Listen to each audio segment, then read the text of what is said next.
No es de cristianos hacer ejercicio físico, no es de cristianos estar yendo al gimnasio, porque el apóstol Pablo dijo que el ejercicio físico para nada aprovecha. ¿Estás seguro o segura de que estás leyendo la Biblia de forma correcta? ¿De que estás entendiendo e interpretando los versículos adecuadamente? En este video vamos a ver 10 textos que normalmente se leen mal o que se entienden mal. Así que me cuentas ahí en los comentarios al final si te declaras culpable con alguno de ellos. ¿Sabías que Jesús nunca dijo que Dios no oye a los pecadores? Pues este es un pasaje que a veces se ha aludido a Jesús. Son las palabras de un hombre a quien Jesús sanó. La Biblia relata todo lo que sucedió, pero no quiere decir que cada palabra que se menciona son palabras que Jesús dijera. Por lo tanto, me gustan mucho las Biblias que tienen estos resaltaditos. Por ejemplo, les voy a mostrar la mía. Es una Biblia gigantesca.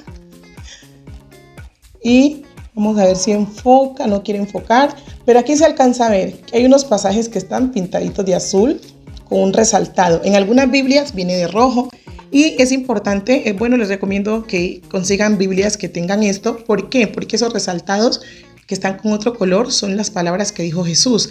Cada vez que habla Jesús hay un resaltado.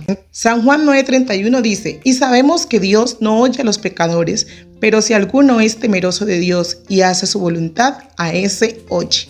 Sin embargo, si nosotros miramos desde el versículo 30, el versículo anterior dice: respondió el hombre y les dijo, ¿sí? O sea, el que viene hablando allí es el ciego a quien Jesús sanó. Y él es el que viene diciendo que Dios no oye a los pecadores, refiriéndose precisamente a Jesús.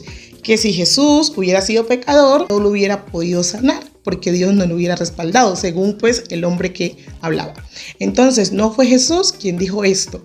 Ahora, no quiero decir de que entonces tenemos que pecar y que igual Dios nos va a escuchar. No, Él lo que desprecia es un corazón altivo que quiera seguir en su error y aún así querer que Dios le favorezca. Pero Dios sí oye a un pecador que se arrepienta, a un pecador que diga: Señor, no quiero vivir más así, Señor, necesito tu ayuda, Señor, ayúdame a entender tu palabra. Dios sí los puede oír. A veces se suele utilizar esta expresión como antesala a la predicación. A veces decimos: vamos a orar para que Dios nos hable, porque sabemos que cuando Dios habla, el hombre vive.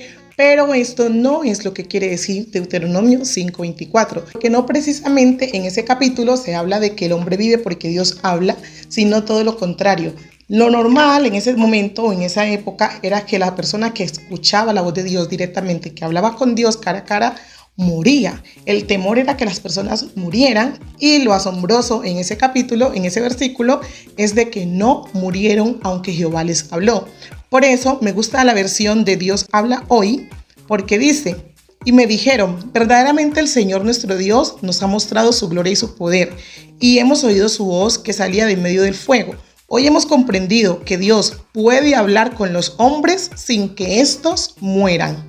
Y lo voy a leer en la versión Reina Valera. Dijisteis: he aquí Jehová nuestro Dios ha mostrado su gloria y su grandeza, y hemos oído su voz de en medio del fuego. Hoy hemos visto que Jehová habla al hombre y éste aún vive. Miremos la importancia de la palabra o la expresión aún. Cuando Eliseo le hace su petición a Elías de lo que quisiera para él, a veces esto se ha interpretado, incluso se han hecho prédicas y sermones completos sobre este tema aplicándolo mal, de que Eliseo está pidiendo una doble porción del Espíritu Santo y que nosotros debemos de pedir esa doble porción, pero aquí no se refiere al Espíritu Santo. Leamos segundo libro de Reyes 2:9. Cuando habían pasado, Elías dijo a Eliseo: pide lo que quieras que haga por ti, antes que yo sea quitado de ti.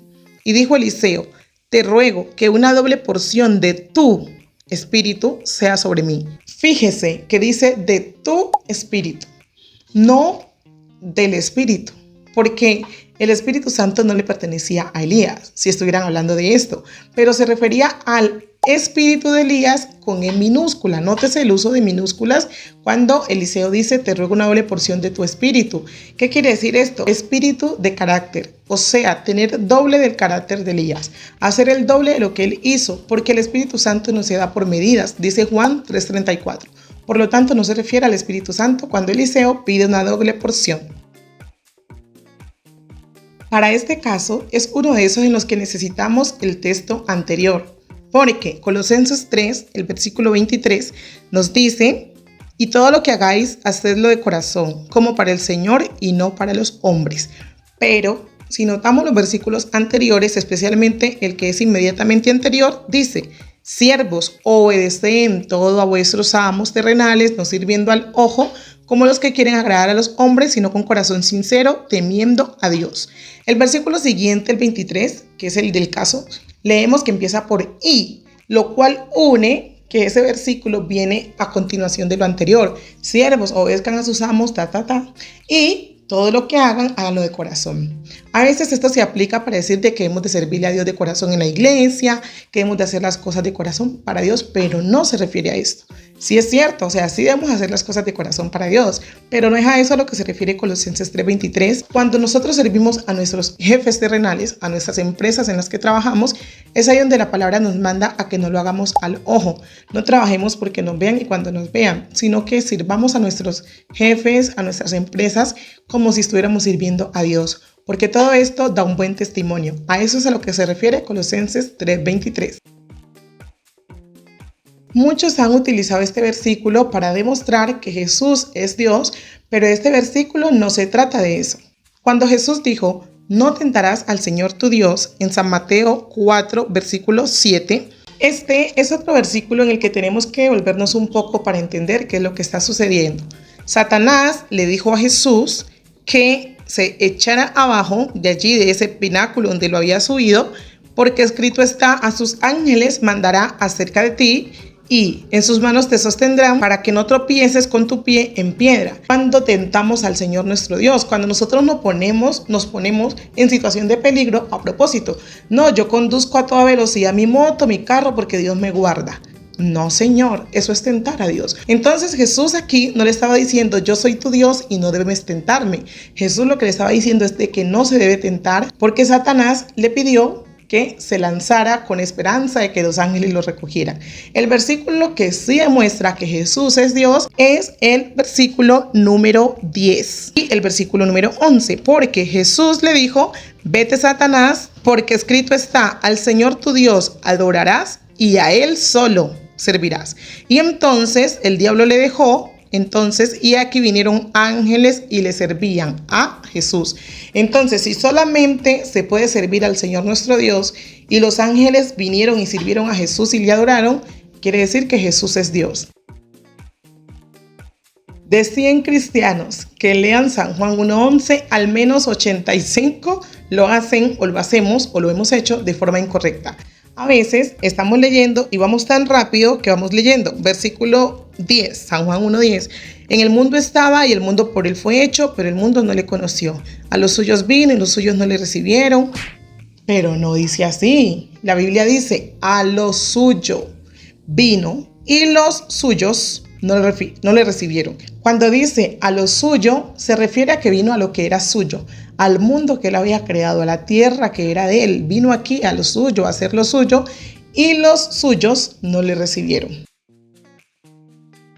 Normalmente queremos aplicar Filipenses 4:13 a lo que sea.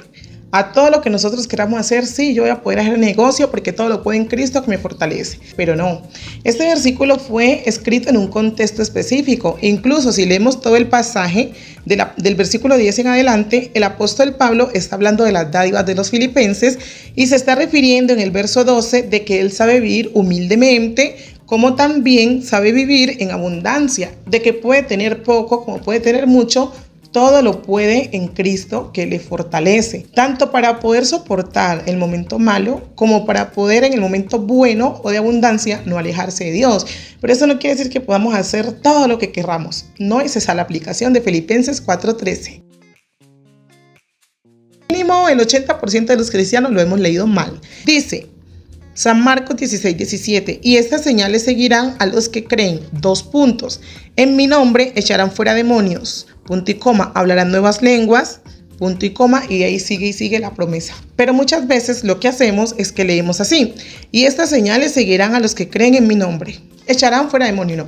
Nos olvidamos de los 2 puntos que están después de la palabra creen. Y no es que a los que crean en su nombre podrán ellos echar demonios o podremos echar demonios por creer en su nombre, no. A los que tengamos fe, A los que creamos que Dios puede hacer las cosas, invocando su nombre, podemos hacer las cosas. Esa es la diferencia. A los que creen, en mi nombre echarán fuera demonios y etcétera, etcétera. No es de cristianos hacer ejercicio físico, no es de cristianos estar yendo al gimnasio, porque el apóstol Pablo dijo que el ejercicio físico para nada aprovecha. Esa opinión la escuché hasta hace poco, pero es un error. En 1 Timoteo 4:8 lo que dice es: porque el ejercicio corporal para poco es provechoso, pero la piedad para todo aprovecha, pues tiene promesa de esta vida presente y de la venidera. Esto es muy importante tener en cuenta. No dice que para nada aprovecha, sino que dice para poco aprovecha, comparándolo con la piedad. En el versículo anterior, el apóstol Pablo le venía diciendo a Timoteo que se ejercite en la piedad. Y como le viene hablando de esta metáfora de ejercitarse, le hacen ejemplo entre la piedad y entre el ejercicio físico. Es mucho mejor la piedad, porque el ejercicio físico te aprovecha, pero para esta tierra. En cambio, la piedad te aprovecha en esta vida y para la venidera. Así que aquí no se refiere a que sea malo hacer ejercicio físico, sino que es más importante. Es bueno hacerlo, pero más que el ejercicio físico, preocúpate por ser una persona que tenga piedad en su vida. Muchos, pero muchos, leemos mal este texto de Hechos 4:12. Hechos no dice que en ningún otro nombre, sino que dice en ningún otro hay salvación, refiriéndose a Jesús. En el versículo anterior, el 11, tú puedes ver que se refiere a Jesús, pero dice en ningún otro hay salvación, porque no hay otro nombre bajo el cielo dado a los hombres en que podamos ser salvos. Aquí se dice nombre, pero al principio dice que no hay salvación en ninguna otra persona, porque dice este Jesús, y luego dice y en ningún otro, sino en Jesús, porque en su nombre es que hay salvación. Pero hay que leer muy bien el texto, porque no podemos añadirle a la escritura. ¿Y ustedes qué creen? ¿Me ha faltado algún versículo en esta lista? Yo creo que sí, así que pónganmelo ahí en los comentarios qué versículo crees que me ha faltado, que debo añadirlo porque quiero hacer una segunda parte. Ya tengo varios en mente, pero me gustaría saber qué versículos creen ustedes. También puedes dejarnos la sugerencia por mensaje directo en alguna de nuestras redes sociales o enviarlas al correo contacto@vidagracia.com, y así estaremos viendo tus sugerencias.